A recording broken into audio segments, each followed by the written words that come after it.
All right. Welcome, everyone. Welcome to another Bailey and French live event. And as you can see, I'm not alone in this one. So I'll do a quick round of intros in a minute. But yeah, I hope you're having a good day wherever you are. Good morning if you're joining from that side of the world, and good evening if you're over the other side. It's been a really interesting mix of viewership, both on the recording as well, on Spotify, on YouTube, and then live on LinkedIn. So if you're here, if you're live with us, please engage, put your comments in. It's great to have your questions. And thank you for those of you who have been sending me messages this week with, oh, can we touch on this? Can we speak about this bit? Because it is quite an interesting, but also very broad topic that we're going to cover today on AI and the human experience. So yeah, if you've got any specific questions, do keep them coming. But Caitlin, Nigel, welcome. Thank you for joining. Caitlin, how's things? Thank How are you. you? Good, good. Thank you for having us. Do you want us to do introductions? Yeah, go for it. Yes, okay. All right. So my name's Caitlin. I'm based in Calgary, Canada. So here we're at the start of the day. So yeah, really, I'm so excited to be here speaking about this because my background is in education and learning and development. And I spent a lot of years working on upskilling youth for helping them with learning skills for the future of work. And a lot of that was focused on STEM education and really making sure that tech education piece was there. And I even was working on an AI education project for youth across Canada. Um, and that was prior to joining Amazon, which is, where my focus changed to focus more on those human skills. And so that for the last few years, I was working at AWS. I really focused on people experience and what are those essential human skills that we need to bring for the future of work. So really, yeah, I have this dual interest in technology and all things people. So yeah, really looking forward to this conversation. Yeah, and it's brilliant to have you with us. And you were sending questions, I think, in the last I live, and was, we had a bit of back and forth afterwards. So thank you, and here you are. yeah, So yeah, great to have you with us, and really your journey and your different applications from education right the way through into enterprise organizations, what all of that looks like is fascinating. So thank you for yeah. joining. And Nigel, you're bringing a very different lens, but an interesting one, linked to your new AI campus, of course, with Apolitical. But hello and welcome. Thank you. Yeah, hi. My name's Nigel Smith. I'm the learning strategist at Apolitical, based in London. For those of you not familiar with us, Apolitical is a global networking and learning platform exclusively for public servants around the world. So currently, about 250,000 of people working in government in about 160 different countries are all part of our great Apolitical community. Yeah, thinking about like where I've sort of come from, I started my career at the BBC. I've always worked kind of at this sort of where kind of digital content, sort of digital and content kind of meet. And so I sort of really saw firsthand there up front, like the digital transformation of traditional media. And then I moved into education. I worked for a company called Future Learn, which is around delivering learning at scale around the world. So I really saw then the digital transformation of higher education. And since I've been with Apolitical for the last 4 years or so, really seeing this sort of digital transformation of government. So absolutely fascinating. And what we're trying to do with our AI campus for government is really help enable people, all those people working in government, to really kind of get to grips with this stuff and build their confidence and knowledge as much as anything else. Yeah, and it's again great to have that insight from a very interesting. It's a sector, really. I don't like to call it. It's not an organ. It's a very living, breathing sector that spans the world, is the civil service, in a way that I didn't notice until I was working quite closely alongside them. And I think that the events, the communities that you're pulling together within these groups, getting people to discuss and kind of move past the barriers of entry almost to talking about AI, and not just AI, but all sorts of learning topics that Apolitical are doing. I think it's fascinating, and the work that you're doing is amazing. And we know that the civil service, I really, yeah, really enjoy the work that you do. So it's great to have you with us today. Thank you. I think so. What are we going to talk about? And we had a little Google document. We had a lot of things that we could have talked about when we focus on AI and the human experience, right? It's such a huge topic, and we're at such a pivotal moment of. And I guess every month, every quarter, every year, we're going to say we're at the pivotal point because a new technology, a new thing changes, a new legislation comes in. So we're always feeling like we're never the expert and we're always learning. And I think that's kind of credit to it. But there is this kind of question mark globally. And I think it's really interesting to have both of your views from a global and from a Canada and a US perspective as well, working with global organizations though, about well, what is and how are we leveraging this technology now and over the next couple of months? What impact is AI going to have on our workplace experience? And in particular, how do we maintain that human core to what human beings always do naturally? We connect, we innovate, we learn and we grow and we adapt. How can we leverage AI to do that, but not get in the way of who we are as great, wonderful human beings? So that's kind of the focus of today. And we've kind of split it up into, well, what is the impact of human AI? What does all of this mean? And then we look at skills. So hello from sunny Brighton, whoever's just put that in the chat. Thank you. Good to have you with us. So those are the topics that we're going to focus on. And Caitlin, I was going to kind of kick us off really, I suppose, with what is the human impact of AI? And that is a very big question, but over to you. Love to start it. I think it's interesting what when looking at AI and humanness, because I think there's so much potential for AI to really amplify and bring out that humanness in us. But it's all I find hinging on how do we use technology. And that's something that I've talked a lot about in my work is with any technology, not just Gen AI, but with any technology, that it can be a tool. And so I think when we're thinking critically about how are we using AI in our work, and in what ways can we apply AI, I think that's where it can bring out that humanness. And even in preparation for this, when I was reading, there's a Forbes article that is titled "Why AI Challenges Us to Be More Human." I think that is really interesting when we think about AI, not just for tasks, but shifting that mindset towards what skills do we need to use as we're using AI as a tool. And I think that's really where that great potential is.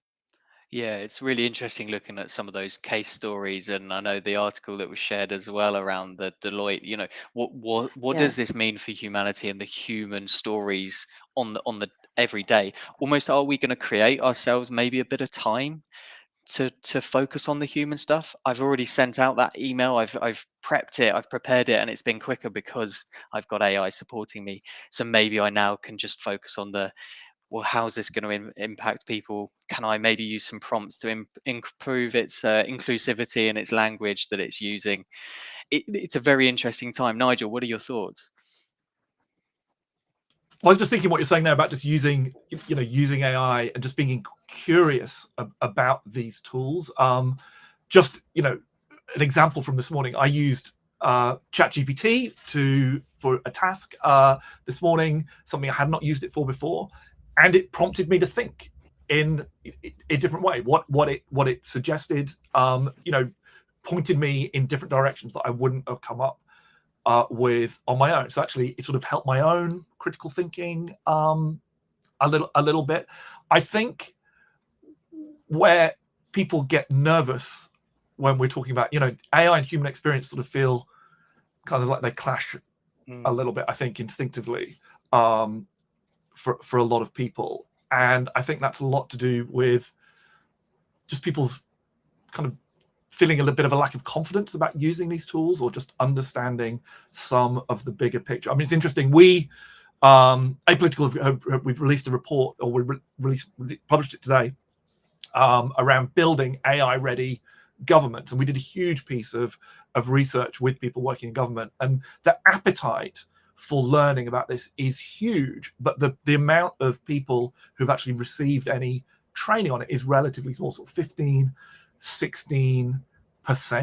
And I think making that and that training, it's not just about, it's not necessarily just about technical skills. It is about what are the human skills to get the most out of these tools, or what do you then do with the outputs, and yeah, critical thinking about risk, all of the other things are essential.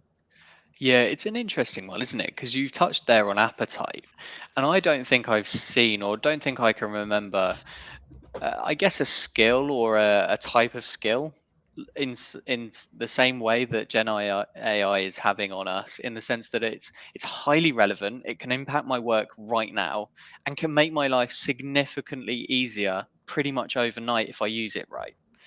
And there's of course the ethical ways to use it, and there's the prompting. So there is a direct need to my day-to-day life, I think, that is impacting that appetite. And I think one of the interesting things about that, especially when you're thinking about it in a government context, is the frameworks, things around risk ethics, are so baked into just how government has to work. So on the downside, that can maybe encourage a bit more inhibition, because there's this feeling of like, I can't play with this in case it sort of breaks. I'm not allowed to. But on the other side, actually, it's an amazing space to work in, because you're sort of bound by a lot of these considerations. So in the UK, the incubator for AI that's based out of Downing Street, is doing loads of great work. And I just read a summary. They did a hackathon recently, and there's just something great about hackathons, if any of you have ever taken part in one. But the idea being, it's just anybody at any level, no matter what your technical skills, quite often solving problems and coming up with ideas that technology might be able to help with. And it uses all of those great human skills that you're talking about, but with a kind of technology application at the end. And I think that sense of curiosity and experimentation, which are kind of innately human, we're not going to get good AI products without that. Yeah, go on, Caitlin. Oh no, I love that you mentioned hackathons, Nigel, because I love them. And also I think there's such a great way to push people from consuming technology into a creation phase. And like it's that how are you going to use technology to solve a complex challenge? And one of the things that I appreciate, say, about a tool like ChatGPT is anyone, you don't need that technical knowledge. You can pick it up and just use it. But I think there's also a risk, or a concern in that, is if you're not thinking critically about what's going on with the tech. You don't need to understand the nuances of the neural networks or data foundations to use it, which is so empowering. But also, I think too, to try and get people to a phase of leveraging AI for creation, I think that would be the ideal space to be operating in. And I think, I love, in the chat, someone said, using AI to spark creativity or help with writer's block. And I think, some of the fear around AI can come when people are assuming you're going to take the output and paste it over here and I'm good.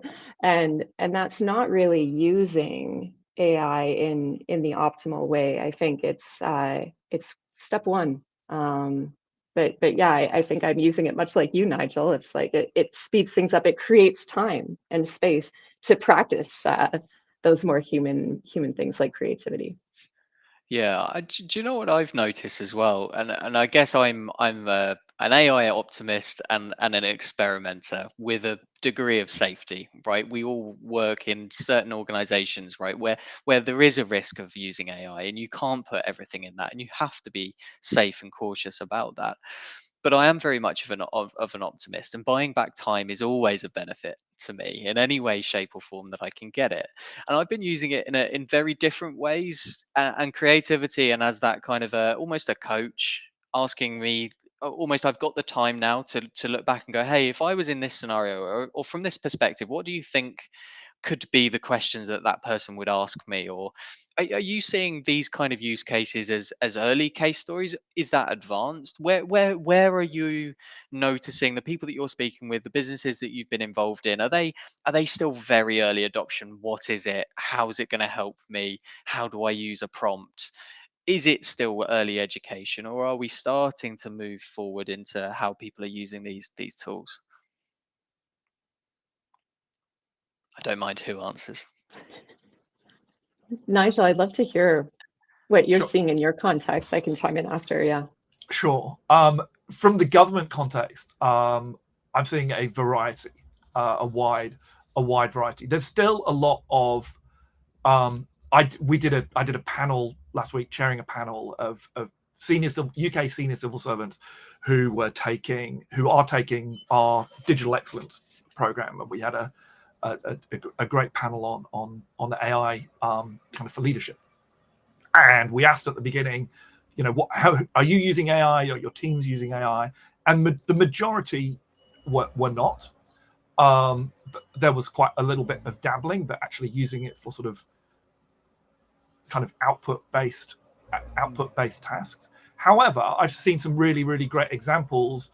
I was at the Civil Service Live conference here in the UK a few months ago, and there was an amazing case study from the Home Office about, and it was a little team, but who'd been given the sort of like the leeway to experiment, use some tools, who were using it to sort of improve processes around recruitment.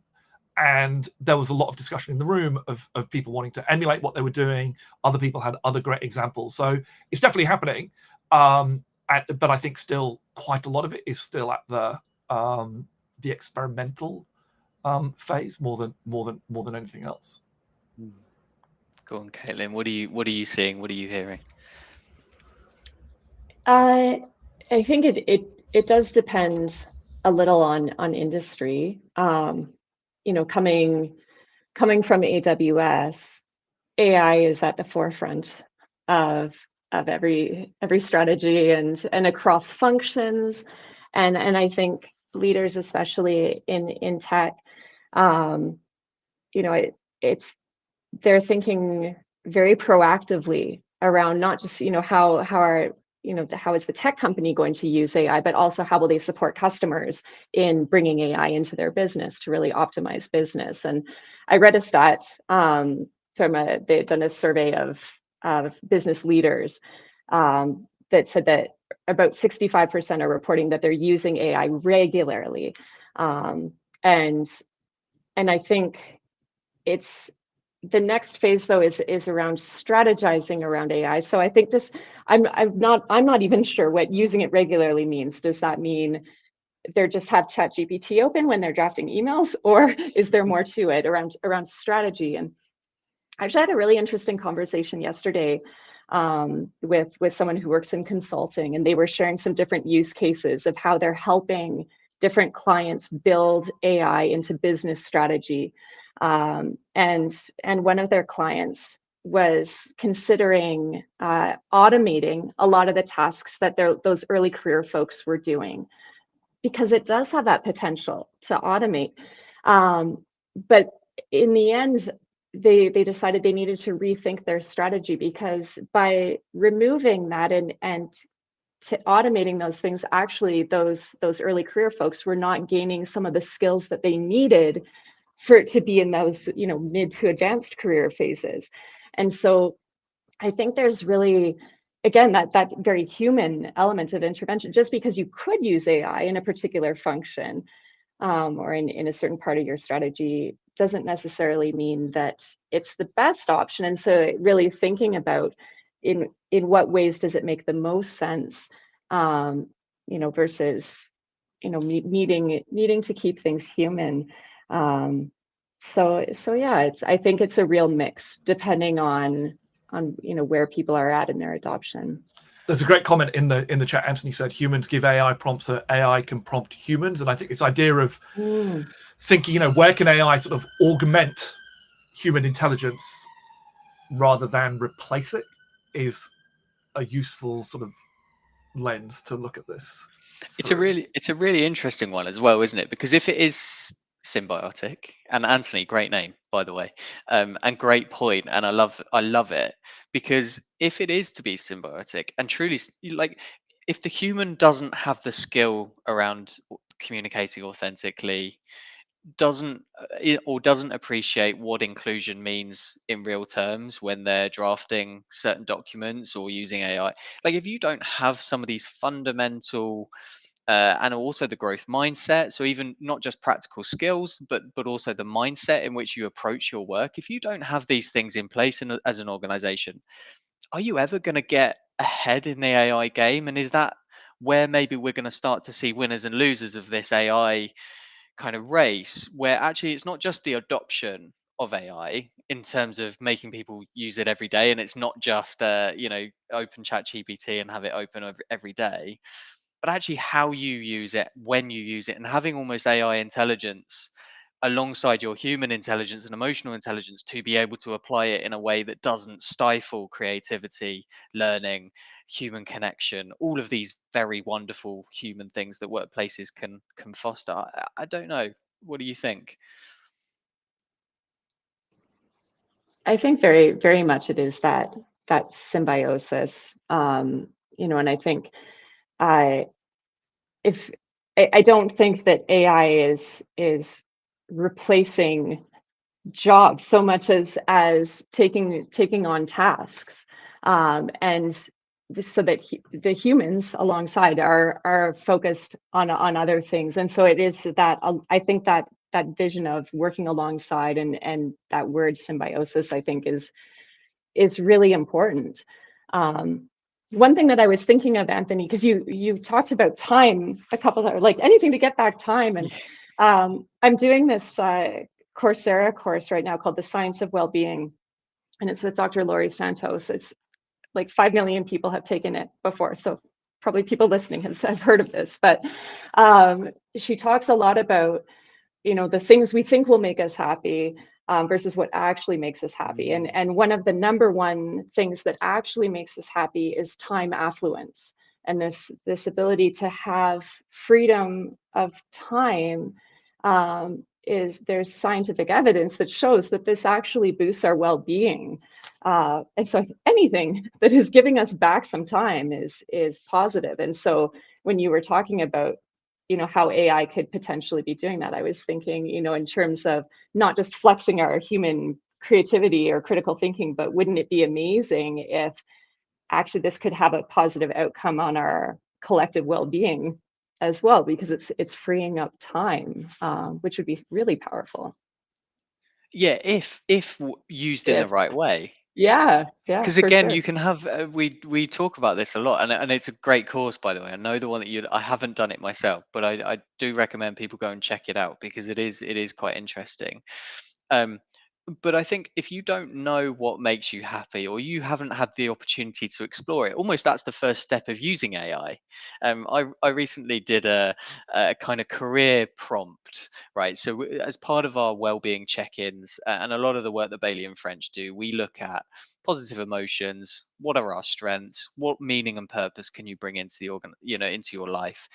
How are you celebrating accomplishments? All of these really critical pillars of well-being, based on Martin Seligman's work on flourishing, right? But if you don't know that, you're not putting the right prompts in, you're not going to get the right output. And actually, I was almost challenging myself by going, what impact do I want to have on the world? Here's I kind of gave it and uploaded all my experience and who inspires me, and what do I want people around me to see and hear, and like, it kind of I used it to challenge me into what are you going to deliver in the next 1 year, 5 years, 10 years time? And no, that wasn't good enough. Go bigger, go bigger. And I kept challenging it. It was really interesting what the outputs were. But if you don't know how to do that, or you don't have the time, are we gonna kind of run out of leg room with this? Is it just going to become a technology that just helps us kind of do things quicker? And if so, do we just fall into this productivity kind of hamster wheel, where because we've got more time, people give us more to do, and we just end up right back where we were? I don't know, Nigel, what's your thoughts?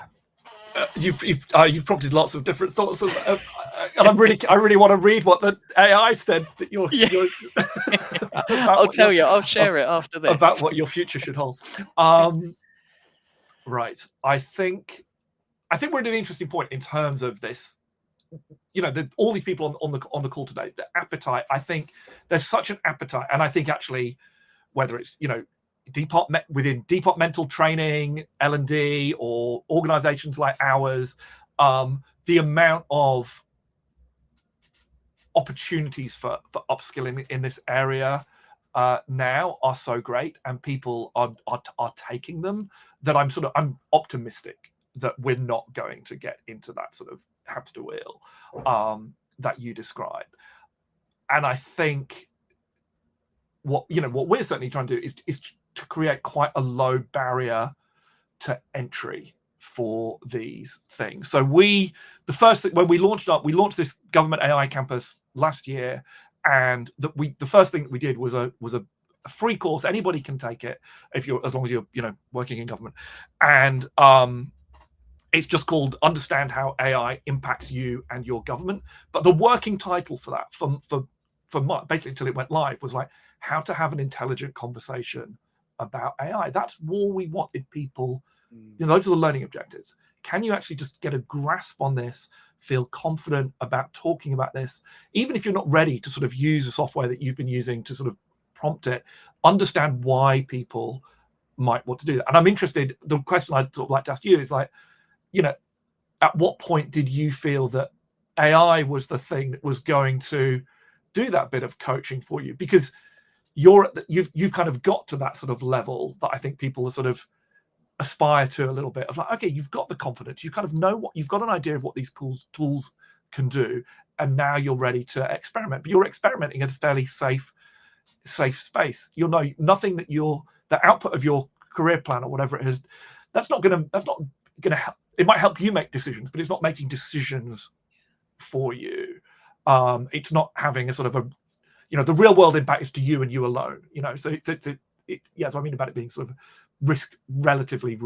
entirely risk free, I guess. And I think there's such an appetite for getting people just to that level, and that level is significantly higher than where so many people are right now.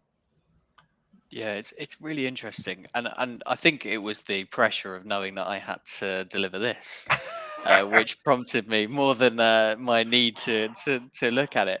But it was really interesting, and I think and I will share it. I'll share exactly what it said afterwards on a LinkedIn post, because it was really interesting. But where I did feel it was limited was it was just purely based on the information that I'd put in there, and wasn't looking forward. It wasn't really able to give me, and I guess that's it, right? When would I go to ChatGPT as a tool, rather than when would I go and speak to a colleague or my mentor, or someone who is human and is able to do more of that human creative analysis of who you are? And fundamentally, I know all the nuances of what you love to do, because I've worked with you for 3 years, 4 years, whatever, and I understand you as a human being. Or speak to people and friends and family. Can you ever replace that? Probably not. So there is definitely a, how do I use these tools, and when do I need the human side of things? Hey, I've got this prompt that's dished me out these things. What do you think of this? And use it as a framework, as a conversation. And I think that comes down to your point, Nigel. It's how do we use this to just engage in a conversation? But yeah, there's definitely a limitation, I would say. What are you just conscious of time and things? Because we can talk about all of these things in very different ways, but in terms of the human experience, and what we talk about is the human experience, about being empathetic and about deeply listening, and kind of taking things beyond emotional intelligence, looking at cultural intelligence.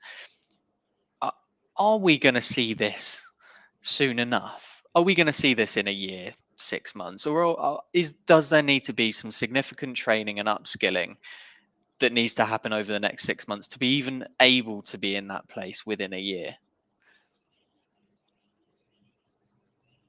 Anyone can answer that one. You're asking us to predict the future. Yeah, it's difficult. What do you think, Nigel?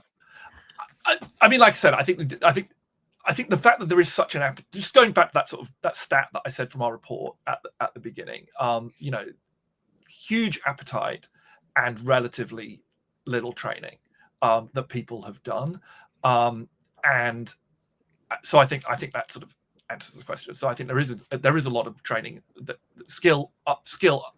upskilling, sorry, that needs to be done. But people are definitely, you know, on the right path, see it as something that is it's inescapable.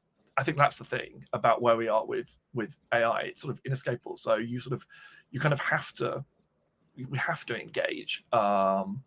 We have to engage with it, and I think, you know, it's so interesting, you know, the way you framed this sort of AI and human experience. When I was thinking about this morning, and like I think I read an article recently. You know, self-driving cars is always an interesting one, right?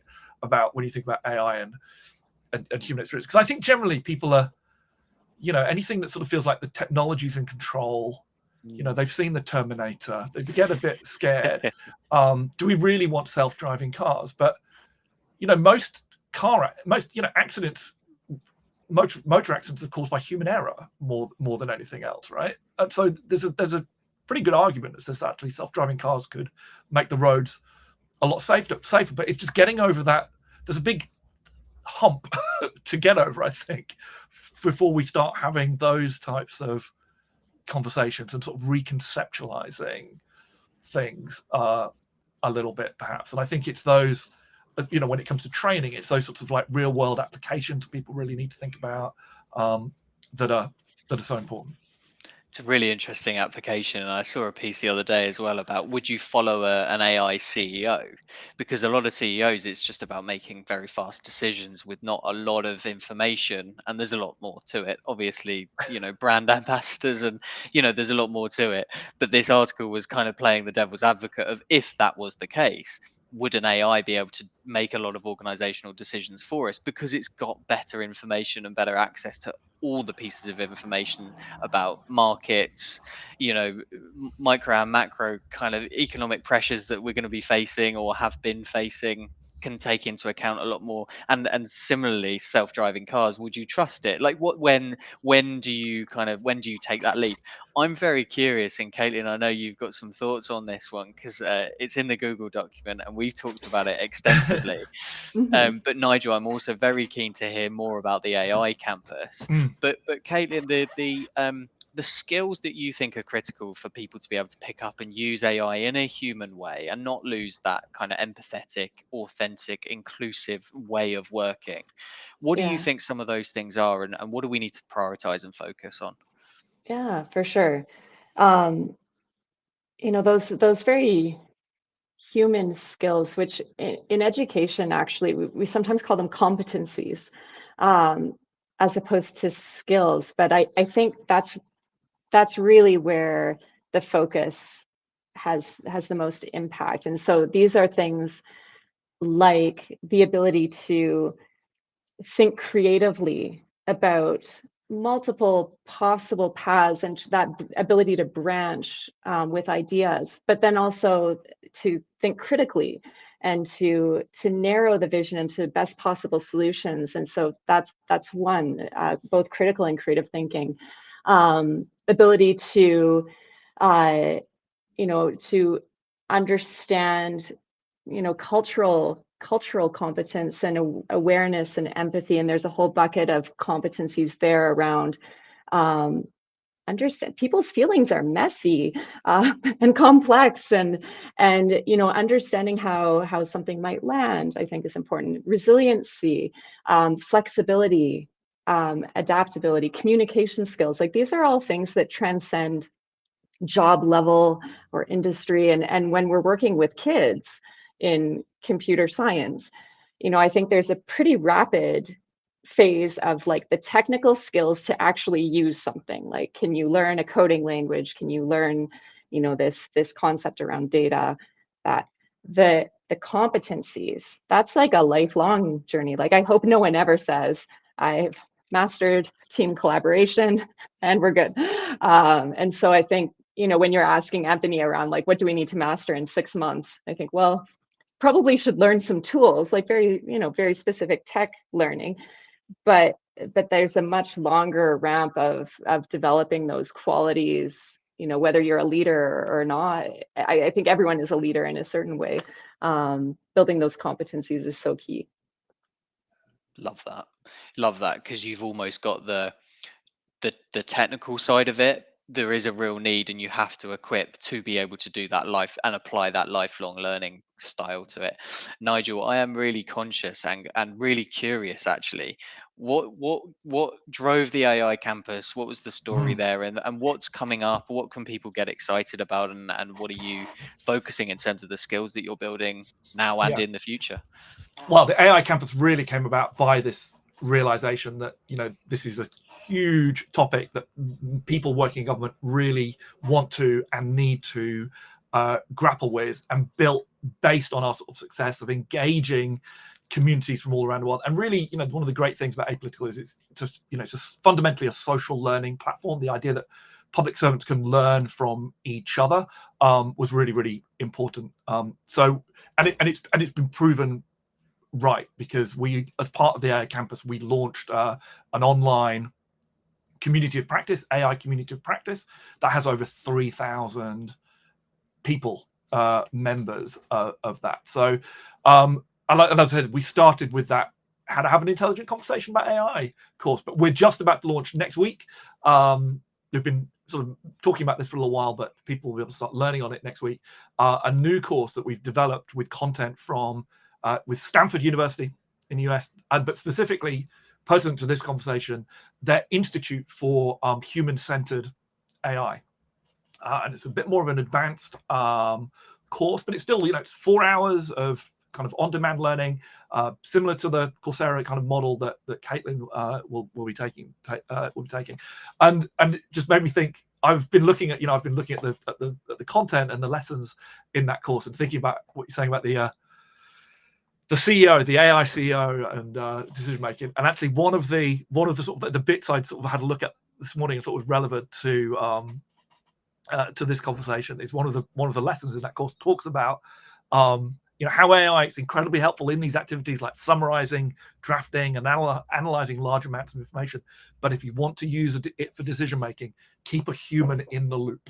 And I think that's probably a good takeaway for people. So that's what's coming. That's what we've got lined up with the AI campus. We also have a lot of online events, not dissimilar to this, that are part of it as well. So would love to see people join. Brilliant. And I think very quickly there, the link popped up and then went away again. But don't fear, it's in the comments chat, so it's there for people to access. And I would definitely recommend people go and join that community. If you're working in the civil service and you're listening to this, go and have a look. If not, unfortunately, you can't access it. So unfortunate for you, but you can go in and watch some of those events and look at those resources. That research report in particular, I gave it a quick scan, but it has just come out today, so let me off. But it was really interesting, some of those stats around the numbers of people who are engaging and the appetite for this level of learning. I'm really interested in the skills that enable the use of the technology versus the skills that help us use the technology to further humanity.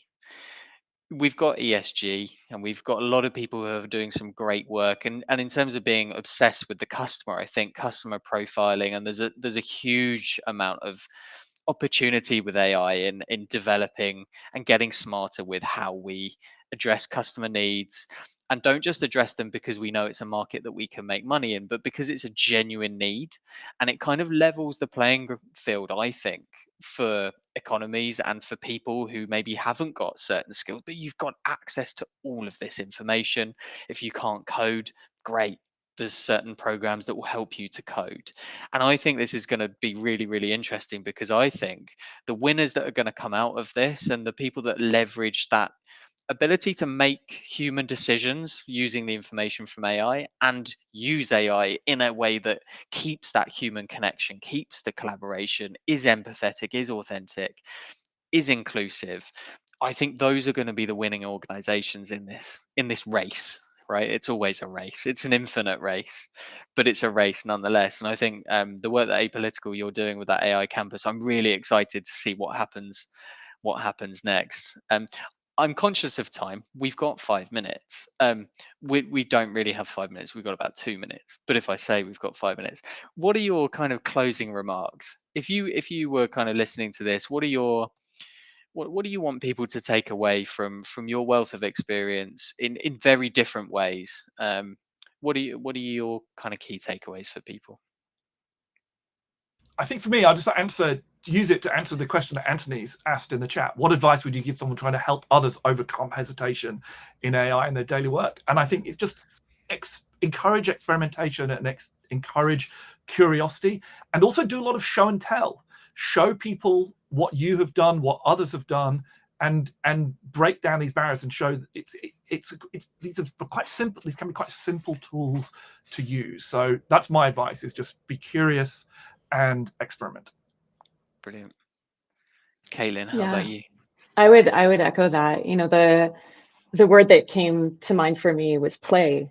Like just play with it, and to explore. Because I think when people see how easy it is to start experimenting and not be afraid, you don't need to be an expert. I'm certainly not, but that it really has so much great potential. And I think the other takeaway that I would really hope people to get is, um, to not discount the very real need as well, to be thinking both flexibly and like with an open mind, but also thinking critically, as we're using these, and not just maybe to jump in and accept everything, that the AI is pushing out, but yeah, to embrace both the technical and human skills, and I think those will be the winners, who are taking both of that in with an open mind. Yeah. Yeah, it's really interesting, and that curiosity, that experimentation, but do it safely, is definitely one that it's is kind of coming across the most. Anthony, thank you very much for your questions, and thank you those that we haven't responded to. I'll make sure that I respond on the LinkedIn. But just a quick one before we go. Those of you who have seen some of our previous LinkedIn lives, you'll know this already, but we are about to launch very exciting series of events that are going to be coming up in the next few months. So starting in August, moving through September through to December, kind of helping us answer some of these questions around, okay, what does it really mean to be human? How are we applying this to further sustainability, further organizational performance, further and advance our connectivity and our ability to collaborate as groups? So definitely go and check out the apolitical communities if you're part of that. Definitely have a look at some of the recordings that have been previously from Bailey and French, because we are about to launch the next iteration of that journey. And I look forward to sharing that. If you've got any thoughts, if you've got any ideas on what we can cover or any challenging questions, then let me know. But a huge thank you, Caitlin, Nigel. It's been wonderful to have you with us. And yeah, look forward to the next conversation that we have. Thanks so much. Definitely. Thanks. Yeah, thanks for having us. Thanks, everyone. And yeah, really appreciate it. Thank you, and enjoy the rest of your day. Or if it's over, then enjoy tomorrow.